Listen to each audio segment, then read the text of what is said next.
আজকে বানাবো একটু অন্য ধরনের রেসিপি। দেখে হয়তো অনেকে বুঝতেই পারছো এটা কি, মাটনের মেটে চচ্চড়ি বানাবো। একদমই একটু অন্য ধরনের করে আমি বানিয়েছি।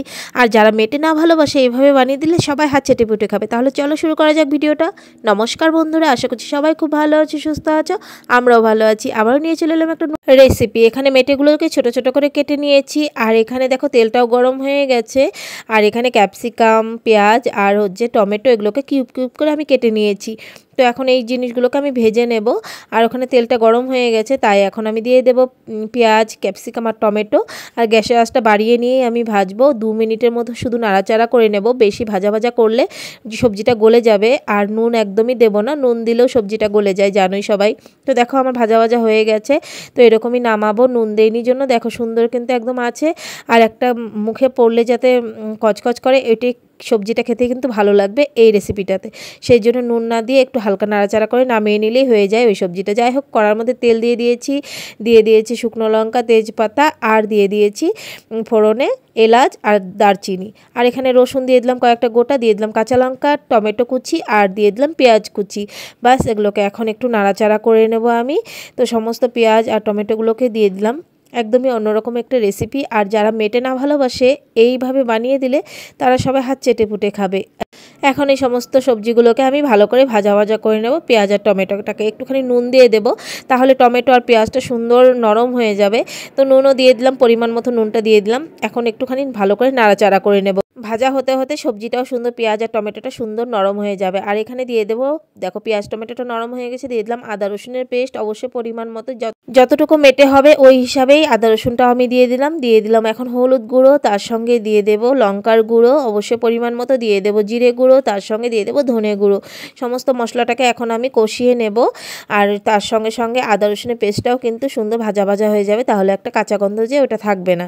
যাই হোক, এখানে এই মশলাটা ভাজা ভাজা হতে থাক। আর আমি ওখানে একটুখানি টক দই ফেটিয়ে নেব। তো চলো, এখানে একটু টক দই নিয়ে নিলাম, বড় চামচে 2 চামচের মতো টক দই নিয়ে নিয়েছি। ভালো করে ফেটিয়ে নিতে হবে টক দইটা, তাহলেই কিন্তু ফাটবে না টক দইটা। তো যাই হোক, ভালো করে ফেটিয়ে নিচ্ছি আমি। আর এখানে দেখো আমার ভালোভাবে ফাটানো হয়ে গেছে, একদম সুন্দর মানে স্মুথ একটা হয়ে গেছে পেস্ট। তো পেস্টের মতো আর কি। যাই হোক, দিয়ে দিলাম টক দইটাকে। এখন বাটিটা ধুয়ে, যে দইটা ছিল বাটিটা ধুয়ে ওই জলটুকু একটুখানি দিয়ে দেবো, দিয়ে মানে মশলাটা কষাবো। যাই হোক বন্ধুরা, আজকে জানি না কথাগুলো কেন তুতলে যাচ্ছে। যাই হোক, একটু অসুবিধা হলে দেখে নিও। তো দেখো, এই যে বাটিটা ধুয়েও একটুখানি জলটা দিয়ে দিলাম। এখন ভালো করে মশলাটাকে কষিয়ে নেব। আর একটু সামান্য চিনি দিয়ে দিলাম। একদমই এটা আমার নিজস্ব রেসিপি। এটা তোমরা অবশ্যই একবার বাড়িতে ট্রাই করে দেখো, এতটা স্বাদ হয়, না খেলে বুঝতেই পারবে না। দেখতেই পাচ্ছ এখানে মশলাটা কষে গেছে। দিয়ে দিলাম মেটেগুলোকে। এটা হচ্ছে মটনের মেটেগুলোকে দিয়ে দিলাম। তার সঙ্গে 1-2টো তেল ছিল, ওইটাও দিয়ে দিলাম, তাহলে আরও বেশি ভালো লাগে। যাই হোক, এটা আমি অনেক দিন আগে মানে কি, এটা না, আমি একটা হোটেলে গিয়ে কোচবিহারে মেটে একটা চচ্চড়ি অর্ডার করেছিল, তখন খেয়েছিলাম। ওই স্বাদটা এখনও আমার মুখে লেগে আছে। সেদিন আমার বরমশাই নিয়ে এসেছে মেটে, বলে মেটে চচ্চড়ি বানাও। তো মনে মনে ভাবলাম কী করে বানালে ওই হোটেলের স্বাদটা নিতে পারবো আর কি, ওই রেস্টুরেন্টের স্বাদটা। তাই আজকে আমি ওইভাবে নিজের মতে করে বানিয়েছি, একদম রেস্টুরেন্টের মতোই হয়েছে। না খেলে বুঝতেই পারবে না। তো ঢেকে দিয়েছিলাম, মাঝখানে একটু উঠিয়ে নিয়ে আবার দিয়ে দিলাম মিট মশলা।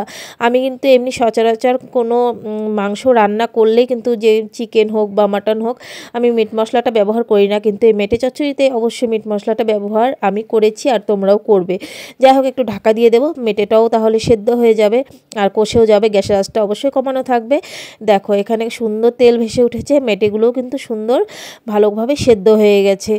আর দেখো ভালো করে কিন্তু কষে এসছে। তো কষানো হয়েই গেছে। তো লাস্টে একদম দিয়ে দেব ক্যাপসিকাম, টমেটো আর পেঁয়াজটা। দেওয়ার পর ভালো করে নাড়াচাড়া করে নেব, যাতে মশলাগুলো এই ক্যাপসিকাম আর পেঁয়াজের ভিতরে ঢুকে যায়। আর এই ক্যাপসিকামটা খেতে এতটা ভালো লাগে, মানে কি বলবো, খুবই ভালো লাগে। মুখে একদম একটা, যেটা একটা কচকচ করে, একটা বলে না ক্রাঞ্চি ভাব একটা, ওইটা আসে। একটু নুনটা চেখে নেব এখন। যারা মেটে ভালো না বাসে এইভাবে বানিয়ে দিলে সবাই হাত চেটে পুটে খাবে। আর একদম দেখো কি সুন্দর কালারফুল হয়েছে দেখতেও, আর খেতেও তো মানে অসাধারণ হয়েছে। তোমরা একবার অবশ্যই বাড়িতে ট্রাই করে দেখো। একদম এইভাবেই তোমরা আমি যেভাবে বানিয়েছি এভাবেই বানিয়ে দেখো, একদম রেস্টুরেন্টের স্বাদকেও হার মানাবে, এতটাই স্বাদ হয় এই মেটে চচ্চড়িটা। লাস্টে দিয়ে দিলাম একটু গরম মশলা গুঁড়ো। গরম মশলা দিয়েই একটুখানি নাড়াচাড়া করে নামিয়ে নিলেই তৈরি হয়ে গেল মেটে চচ্চড়ির এই রেসিপি। আমি যে হোটেলে থেকে অর্ডার করে খেয়েছিলাম সেই স্বাদটাই আজকে আমি পেয়েছি। অনেক বছর আগে, হয়তো 11-12 বছর আগে, যাই হোক ওই মেটে চচ্চড়ির স্বাদটা আমি আজকে পেয়েছি এইভাবে বানিয়ে। আমি একদম নিজে থেকে এইভাবে বানিয়েছি যাতে ওই স্বাদটা নিয়ে আসতে পারি। সত্যি আমি ওই স্বাদটাই নিয়ে আসতে পেরেছি। আর সামনে থেকে একটু দেখিয়ে দেই কেমন হয়েছে, দেখে অবশ্যই বলো। আর তোমরা অবশ্যই বাড়িতে একবার ট্রাই করে দেখলেই বুঝতে পারবে এটার স্বাদটা কতটুকু হয়। পরোটা বলো, লুচি বলো, বা ভাত বলো, বা ফ্রাইড রাইস বলো, সবটার সঙ্গেই কিন্তু এই মেটে চচ্চড়িটা অসাধারণ মানে অসাধারণ লাগে। একবার অবশ্যই তোমরা বাড়িতে ট্রাই করে দেখো, সত্যি বলছি খুব ভালো লাগে। আর তার সঙ্গে ক্যাপসিকাম টমেটো এটার খেতে যে এতটা ভালো লাগে মানে কি বলবো, খুবই ভালো হয়েছিল আজকের এই মেটে চচ্চড়িটা। আমার বাচ্চারা তো মেটে ভালোই বাসে না, কিন্তু আজকে যে এইভাবে বানিয়েছি তারা হাত চেটেপুটে খেয়েছে, বারবার চেয়ে খেয়েছে। তোমরাও অবশ্যই একবার বাড়িতে ট্রাই করে দেখো। আর মটনের মেটেটা বাচ্চাদের জন্য, বড়দের জন্য, সবার জন্যই কিন্তু খুবই ভালো। তাই বলছি, যারা মেটে ভালো না বাসে, বাচ্চারা অনেকেই ভালোবাসে না বা অনেকে ভালোবাসে, এইভাবে বানিয়ে দিলে সবাই খাবে। আর কেমন হয়েছে কমেন্ট করে কিন্তু অবশ্যই জানিও। আর যদি ভালো লেগে থাকে আজকের এই রেসিপিটা, একটা করে লাইক করো, কমেন্ট করে চ্যানেলটাকে সাবস্ক্রাইব করে পাশে থেকে, আর ফেসবুক পেজ থেকে যারা দেখছো ফলো করে পাশে থেকে। এখনকার মতো সবাইকে টাটা।